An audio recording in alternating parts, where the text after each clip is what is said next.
Hello, welcome back to our channel Manasa Mahesh official 143.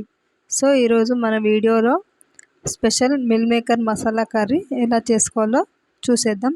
చాలా ఈజీగా and టేస్టీగా చేసుకోవచ్చు.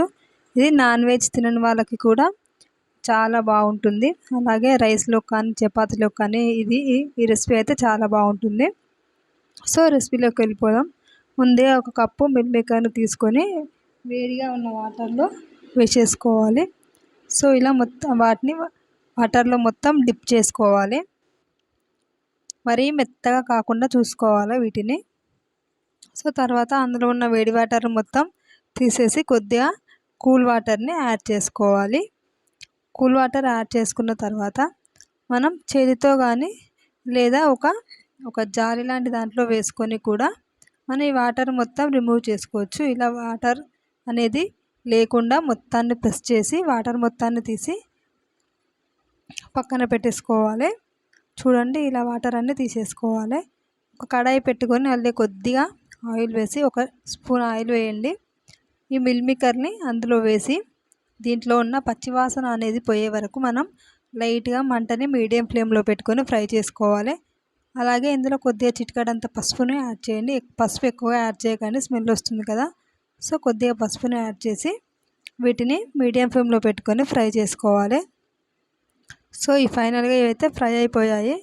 చూడండి, అవి ఒక గిన్నెలో తీసుకొని పక్కన పెట్టేసుకుందాం. మళ్ళీ అదే కడాయిలో 1 టేబుల్ స్పూన్ ఆయిల్ వేసుకొని ఆయిల్ అనేది హీట్ అయిన తర్వాత ఒక బిర్యానీ ఆకు, అది ఆప్షనల్, అలాగే 2-3 పచ్చిమిర్చీలు వేసుకొని వీటిని ఫ్రై చేసుకుందాం.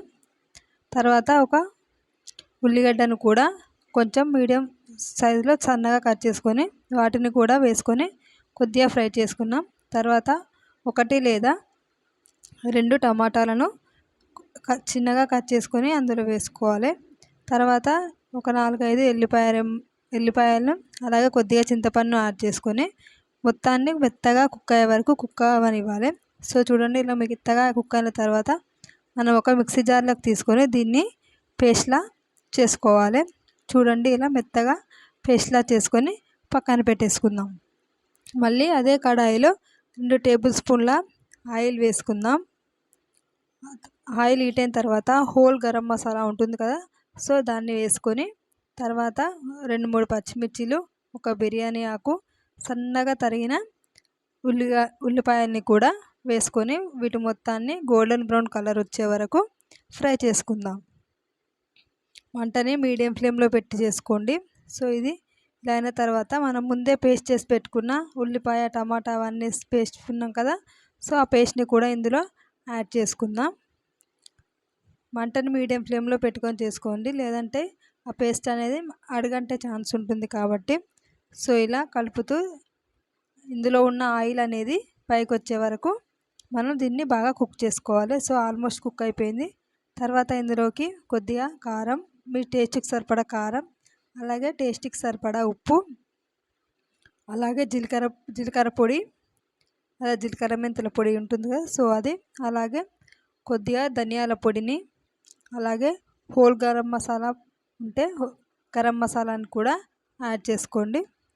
ఇవి మొత్తాన్ని యాడ్ చేసుకున్న తర్వాత దీన్ని బాగా కలిపేసుకోవాలి. మంటని మీడియం ఫ్లేమ్లో పెట్టే చేసుకోండి. సో ఇలా కలుపుకొని దీన్ని కొద్దిసేపు కుక్ కానిద్దాం. మనకు ఇది చిక్కగా ఉంది కాబట్టి ఇందులో తగినన్ని వాటర్ వేసుకోవాలి. తగినన్ని వాటర్ వేసుకొని దీన్ని మొత్తాన్ని ఒకసారి కలుపుకుందాం. సో చూడండి, ఇలా మొత్తం బాగా కలిపేసుకోవాలి. దీన్ని కొద్దిసేపు కుక్ కానిద్దాం. మళ్ళీ ఒకసారి మనకి ఇంకా చిక్కగా అనిపించింది అనుకోండి, ఇంకా కొన్ని వాటర్ని కూడా మనం యాడ్ చేసుకోవచ్చు. ఇలా మనకు సరిపోయినన్ని వాటర్ యాడ్ చేసుకొని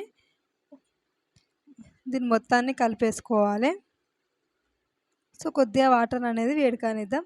తర్వాత మనం ముందే ఫ్రై చేసి పెట్టుకున్న మిల్ మేకర్స్ ఉన్నాయి కదా, వాటిని మనం ఇందులో వేసేసుకుందాం.